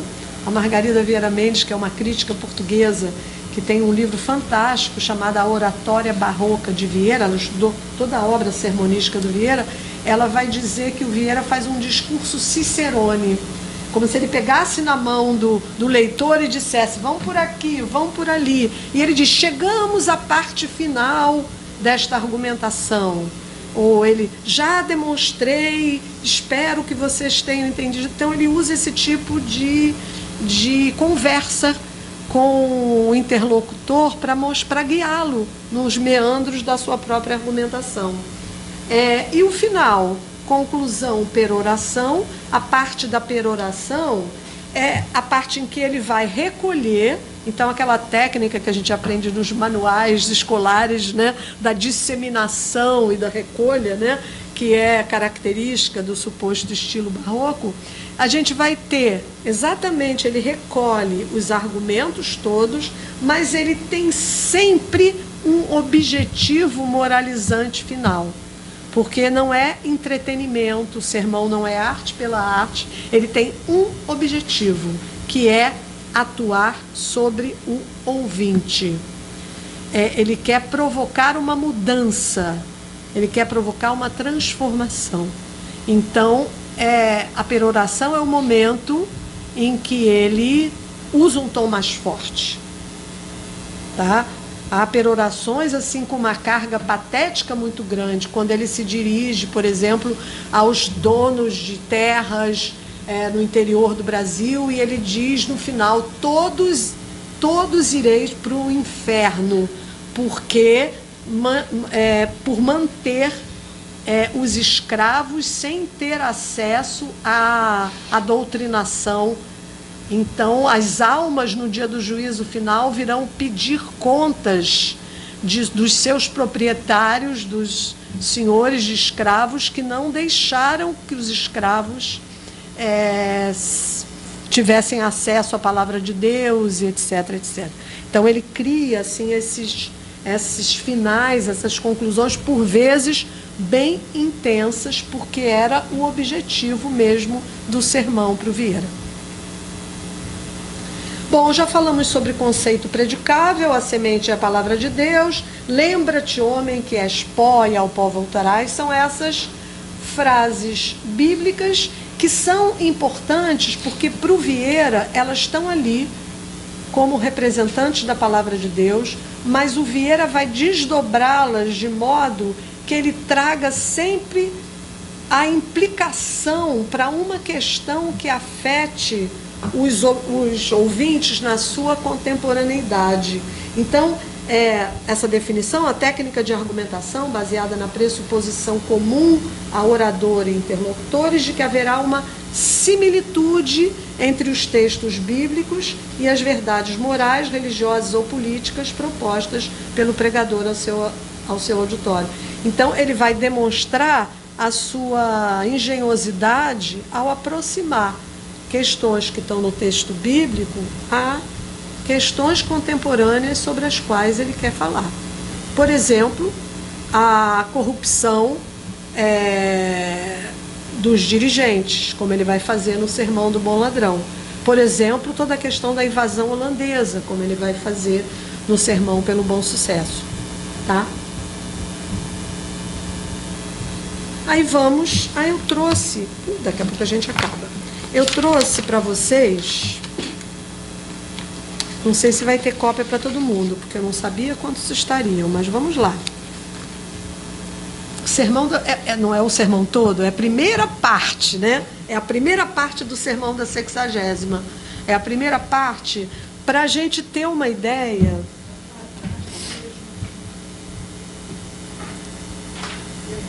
Vamos ver se dá para todo mundo. Se não der, peço desculpas, eu posso...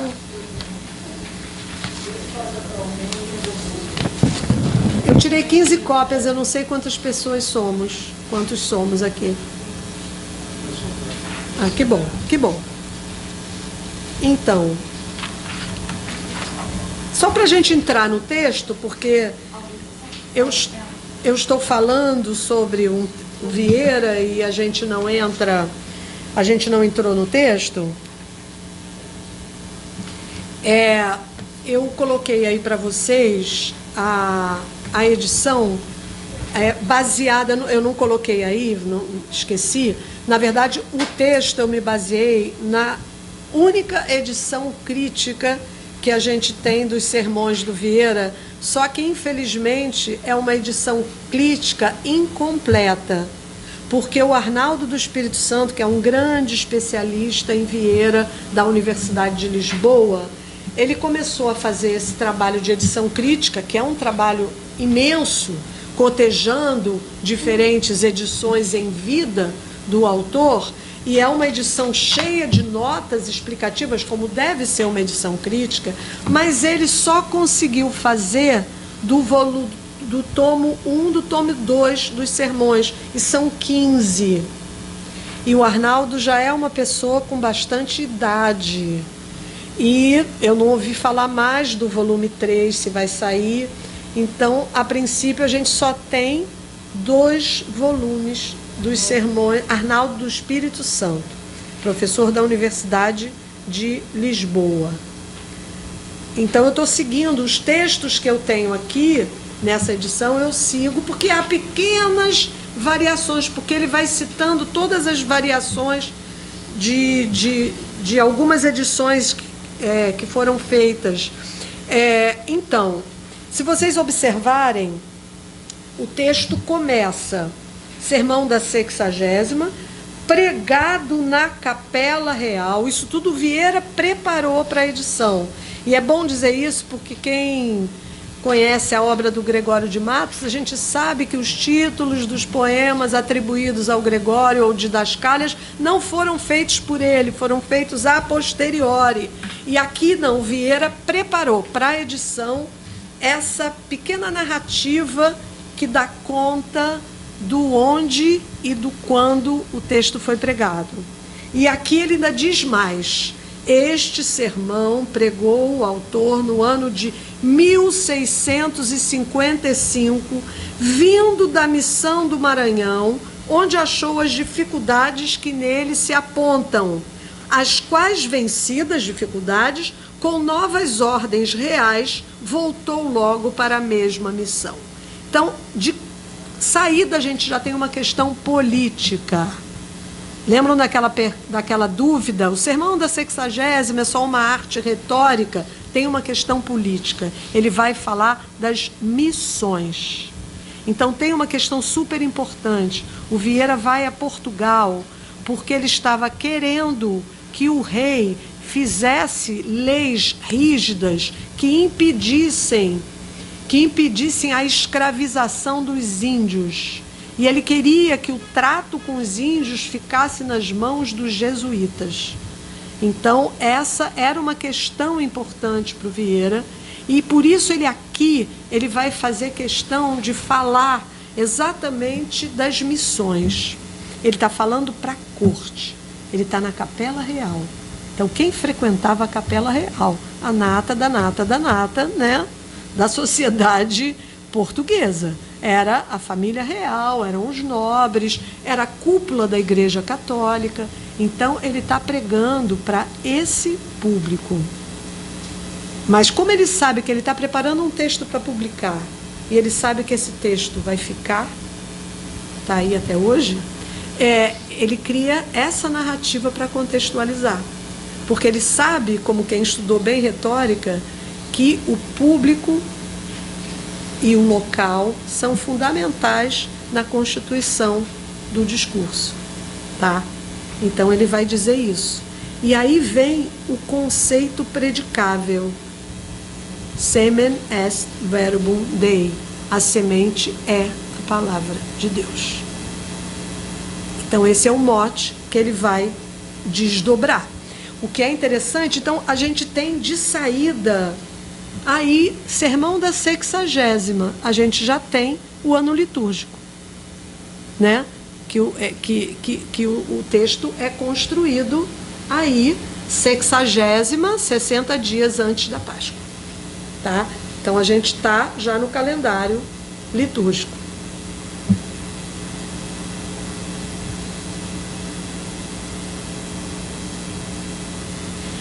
E o sermão começa, curiosamente, com um E.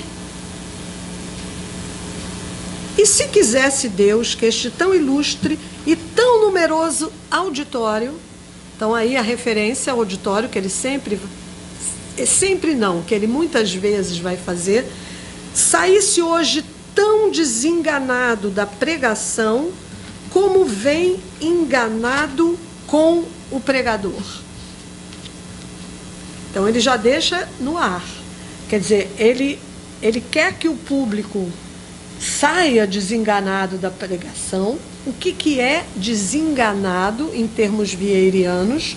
Como vem enganado com o pregador. Várias coisas a gente pode ler aí. Tem toda a questão do Vieira sendo um pregador muito afamado, muito conhecido. Quer dizer, a ideia de você ir para o sermão para ver um espetáculo oratório. E o desenganar, que tem uma série de ressonâncias que tem a ver com a ideia que o Vieira diz que ele quer que o público saia não satisfeito com o pregador, não contente com o pregador, mas descontente consigo mesmo. A ideia de tudo que eu fiz de errado na vida, eu vou me conscientizar e vou sair aqui desenganado comigo mesmo. Então a ideia não é trazer alegria por ver uma exibição de um discurso primoroso, mas é trazer questões que inquietem, que mobilizem. Ouçamos o Evangelho e ouçamo-lo todo, que todo é do caso que me levou e trouxe de tão longe. Então ele está fazendo uma espécie de tematização pessoal, mas é uma tematização pessoal que não é no sentido que a gente pode pensar da subjetividade do Vieira, que essa não era nem uma questão para o século XVII, menos ainda para um jesuíta. É para a função dele como pregador.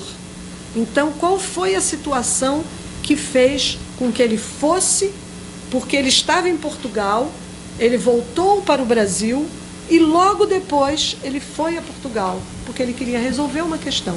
E é isso que ele vai deixar claro ao longo do texto.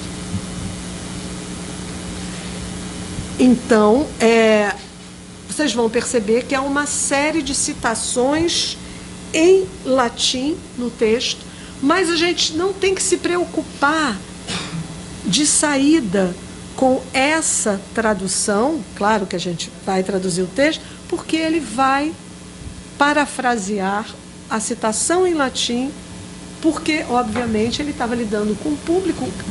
Alguns sabiam latim e outros não sabiam latim. Então, ele diz Cristo que saiu o pregador evangélico a semear a palavra divina.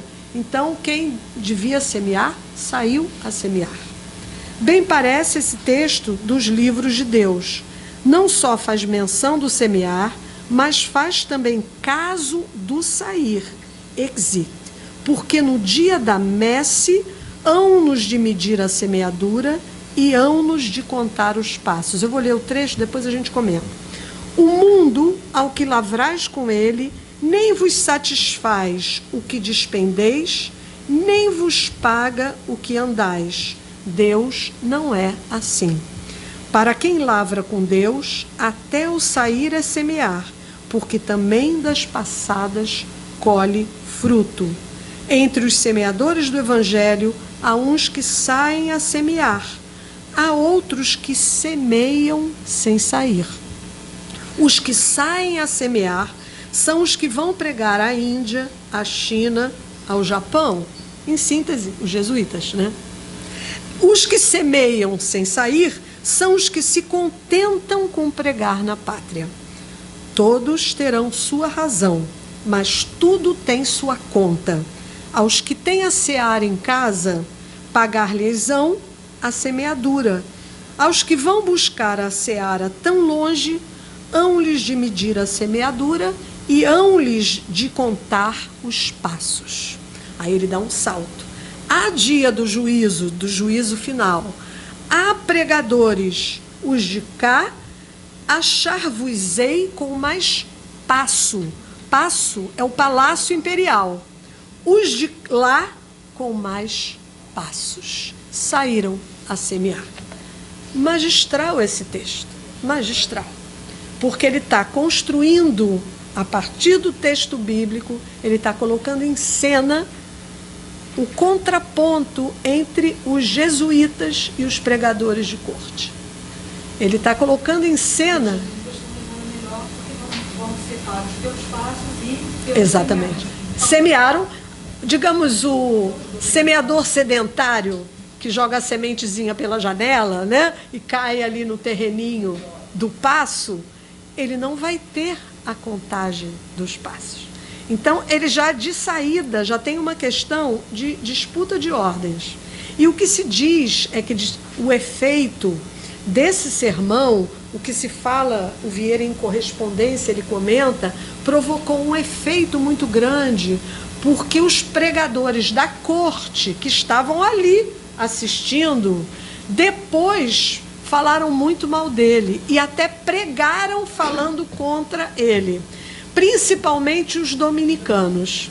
E o Vieira, a gente sabe, quando ele preparou a edição do sermão, o Vieira já tinha passado pelo Tribunal do Santo Ofício, que era controlado pela Ordem dos Dominicanos. Então as coisas vão se encaixando. Tem uma questão teológica, tem uma questão retórica no primeiro plano, porque ele vai falar sobre a construção de um sermão, como é um bom sermão, mas tem uma questão que é política e outra que é teológica, porque ele está defendendo a sua própria ordem jesuítica, que era uma ordem missionária, era uma ordem, como eles se diziam, milícias de Cristo, né?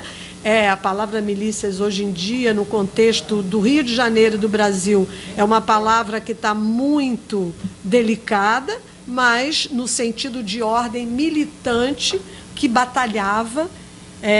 Isso vem do Inácio de Loyola, do fundador da ordem. Então, aí a gente tem um contraponto entre ordens religiosas. Então, há uma engenhosidade muito grande na construção desse texto, que termina com esse jogo de homofonia fantástico, passo e passos.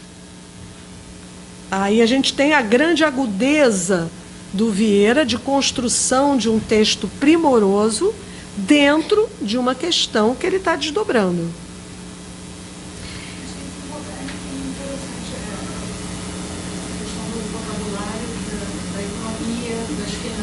Sim, perfeito, perfeito. Exato, Bluma, ele... Perfeito, perfeito, perfeito. Nasceu junto com... Perfeito, perfeito. Imbricadas com a questão econômica, financeira, sim, com a criação de um código, linguístico. Perfeito. E com a retórica também, com a ideia dos tiranos e da luta pela propriedade das terras, né? Então tem uma questão econômica forte aqui no texto. Sim. Prestar contas, que aí tem o sentido religioso, mas tem o sentido financeiro também, né? Claro. E aí ele vai desdobrar, a partir daí, toda essa questão. A semeadura que é feita no terreno doméstico é um terreno controlável, né? Ao passo que a semeadura que é feita pelo mundo, espalhada, é uma semeadura que cai em terreno não propício para o recebimento da semente. Aí ele vai desdobrar isso ao longo do sermão. Vai ser esse próximo parágrafo, ele começa conversando com o auditório. Mas daqui mesmo vejo que notais e me notais. Então ele também está se colocando em cena, né? Ele está se colocando em cena, porque ele está falando do pregador do evangelho, mas ele está falando dele como um representante da ordem jesuítica. Que diz Cristo que o semeador do evangelho saiu, porém não diz que tornou. Porque os pregadores evangélicos, os homens que professam pregar e propagar a fé, é bem que saiam, mas não é bem que tornem. Eles saem e ficam. Eles não devem voltar. Aqueles animais de Ezequiel, aí ele está sempre endossando os seus argumentos nos textos bíblicos. Faz parte da própria estrutura do sermão. Que tiravam pelo carro, puxavam o carro triunfal da glória de Deus e significavam os pregadores do evangelho que propriedades tinham. Uma vez que iam, não tornavam. Então, iam e ficavam, não voltavam. A questão é que ele foi e voltou. Então, ele tem que chegar nisso. As rédeas por que se governavam era o ímpeto do espírito, como diz o mesmo texto. Mas esse espírito tinha impulsos para os levar, não tinha regresso para os trazer, porque sair para tornar, melhor é não sair. Então, ele está construindo a argumentação dele. Assim, arguís com muita razão, e eu também assim o digo, mas pergunto, se esse semeador evangélico, quando saiu, achasse o campo tomado, se armassem contra ele os espinhos, se levantassem contra ele as pedras, e se lhe fechassem os caminhos, que havia de fazer? Todos esses contrários que digo e todas essas contradições experimentou o semeador do nosso evangelho. Começou ele a semear, diz Cristo, mas com pouca ventura. Uma parte do trigo caiu entre espinhos. Aí vem o solo não favorável. Uma parte do trigo caiu entre espinhos e afogaram-no os espinhos. Outra parte caiu sobre pedras e secou-se nas pedras por falta de umidade. Outra parte caiu no caminho, no caminho mesmo, na estrada, digamos assim, e pisaram-no os homens e comeram-no as aves. Ora, vede como todas as criaturas do mundo se armaram contra esta sementeira. Então, foi todas as criaturas contra essa tentativa de plantar alguma coisa. Todas as criaturas, aí ele vai fazer um estudo, né? Todas as criaturas quantas há no mundo se reduzem a 4 gêneros: criaturas racionais, como os homens; criaturas sensitivas, como os animais; criaturas vegetativas, como as plantas; criaturas insensíveis, como as pedras. E não há mais. Faltou alguma destas que se não armasse contra o semeador? Nenhuma. A natureza insensível, vejam como ele desdobra. Ele pega um elemento e vai desdobrando, desdobrando. O perseguiu nas pedras, a vegetativa nos espinhos, a sensitiva nas aves, a racional nos homens. E notai a desgraça do trigo, que onde só podia esperar razão, ali achou maior agravo. Aí vem os efeitos: as pedras secaram-no, os espinhos afogaram-no, as aves comeram-no e os homens pisaram-no. Quando Cristo mandou pregar os apóstolos pelo mundo, disse-lhes desta maneira: ide e pregai a toda criatura. Vou só pular.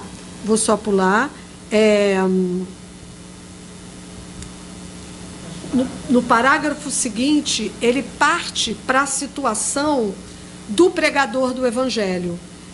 Mas a do semeador do nosso Evangelho não foi a maior. A maior é a que se tem experimentado na seara, aonde eu fui e para onde vem. Então ele traz para a questão do jesuíta na América. Quer dizer, ele cita o exemplo bíblico, o pregador do Evangelho, tudo que ele passou de dificuldade, depois ele traz a questão do jesuíta e do jesuíta missionário no Brasil, né? Tudo que aqui padeceu o trigo, padeceram lá os semeadores. Se bem advertirdes, houve aqui trigo mirrado, trigo afogado, trigo comido e trigo pisado. Vejam que ele disseminou com um exemplo bíblico, depois ele traz tudo para o exemplo da narrativa jesuítica que ele está fazendo. Eu ia usar a palavra pessoal, mas a gente tem que ter muito cuidado para não achar que ele está falando só do seu próprio caso, que não é a questão. Ele está falando da questão dos jesuítas na América.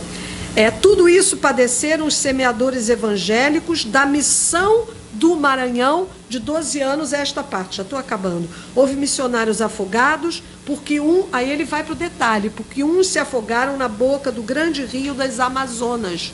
Houve missionários comidos pelos índios, né, pelos antropófagos, porque a outros comeram os bárbaros na ilha dos Aruãs.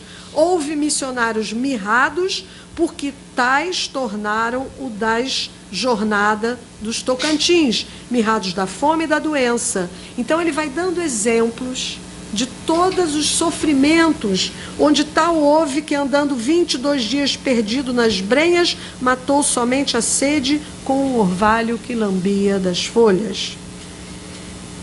E aí ele termina fazendo o recolho: não me queixo nem o digo, Senhor, pelos semeadores, só pela seara o digo, só pela seara o sinto, para os semeadores isto são glórias. Aí ele recolhe: mirrados sim, mas por amor de vós mirrados; afogados sim, mas por amor de vós afogados; comidos sim, mas por amor de vós comidos; pisados e perseguidos sim, mas por amor de vós perseguidos e pisados.